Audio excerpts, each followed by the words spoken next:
देवान् भावयतानेन ते देवा भावयन्तु वः परस्परं भावयन्तः श्रेयः परमवाप्स्यतः।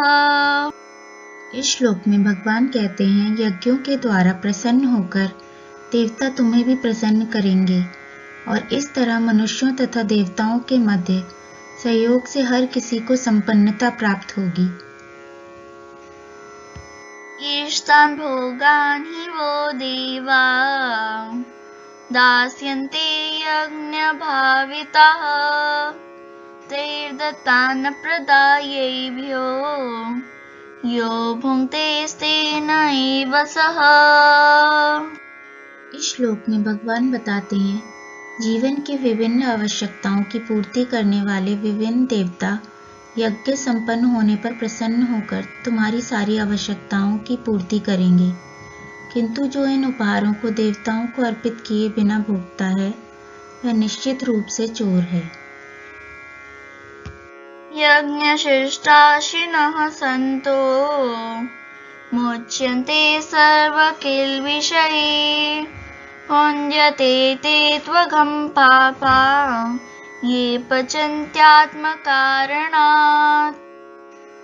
इस श्लोक में भगवान बताते हैं, भगवान के भक्त सभी प्रकार के पापों से मुक्त हो जाते हैं, क्योंकि वे यज्ञ में अर्पित किए भोजन को ही ग्रहण करते हैं। अन्य लोग जो अपने इंद्रिय सुख के लिए भोजन बनाते हैं वे निश्चित रूप से पाप करते हैं।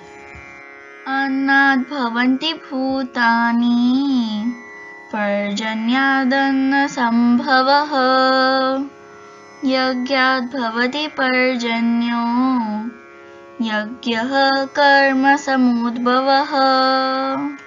इस श्लोक में भगवान कहते हैं, सारे प्राणी अन्न पर आश्रित हैं जो वर्षा से उत्पन्न होता है। वर्षा यज्ञ संपन्न करने से होती है और यज्ञ नियत कर्मों से उत्पन्न होता है।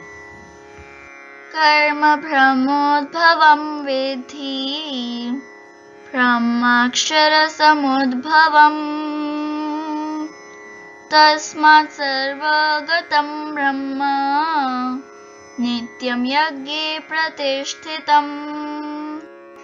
इस श्लोक में भगवान बताते हैं, वेदों में नियत कर्मों का विधान है और ये वेद साक्षात श्री भगवान से प्रकट हुए हैं। फलतः सर्वव्यापी ब्रह्म यज्ञ कर्मों में सदा स्थित रहता है। एवं प्रवर्तितं चक्रं नानुवर्तयति यः अघायुरिन्द्रियारामो मोघं पार्थ स जीवति। इस श्लोक में भगवान अर्जुन से कहते हैं, हे प्रिय अर्जुन, जो मानव जीवन में इस प्रकार वेदों द्वारा स्थापित यज्ञ चक्र का पालन नहीं करता वह निश्चय ही पाप में जीवन व्यतीत करता है। ऐसा व्यक्ति केवल इंद्रियों की तृष्टि के लिए व्यर्थ ही जीवित रहता है। यस्त्वात्मरतिरेव स्यात् आत्मा तृप्तश्च मानवः आत्मन्येव च सन्तुष्टस्तस्य कार्यं न विद्यते। भगवान आगे कहते हैं, किंतु जो व्यक्ति आत्मा में ही आनंद लेता है तथा जिसका जीवन आत्म साक्षात्कार युक्त है और जो अपने में ही पूर्णतया संतुष्ट रहता है, उसके लिए कुछ कर्तव्य नहीं होता। नैव तस्य कृतेनार्थो न कृतेनेह कश्चन न चास्य सर्वभूतेषु कश्चिदर्थव्यपाश्रयः।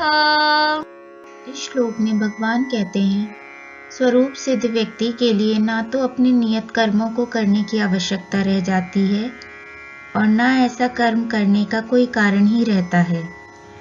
उसे किसी अन्य जीव पर निर्भर रहने की आवश्यकता भी नहीं रह जाती। तस्माद् असक्तः सततं कार्यं कर्म समाचर असक्तो याचरन् कर्म परमाप्नोति पुरुषः। इस श्लोक में भगवान कहते हैं, अतः कर्म फल में आसक्त हुए बिना मनुष्य को अपना कर्तव्य समझकर निरंतर कर्म करते रहना चाहिए, क्योंकि अनासक्त होकर कर्म करने से उसे परम ब्रह्म की प्राप्ति होती है। कर्मणैव हि संसिद्धिम् आस्थिता जनकादयः लोकसङ्ग्रहमेवापि सम्पश्यन् कर्तुमर्हसि यद्यदाचरति श्रेष्ठस्तत्तदेव रतो जनः स यत् प्रमाणं कुरुते लोकस्तदनुवर्तते। इस श्लोक में भगवान बताते हैं, जनक जैसे राजाओं ने केवल नियत कर्मों को करने से ही सिद्धि प्राप्त की, अतः सामान्य जनों को शिक्षित करने की दृष्टि से तुम्हें कर्म करना चाहिए। महापुरुष जो आचरण करता है, सामान्य व्यक्ति उसी का अनुसरण करते हैं। वह अपने अनुसरणीय कार्यों से जो आदर्श प्रस्तुत करता है, संपूर्ण विश्व उसका अनुसरण करता है।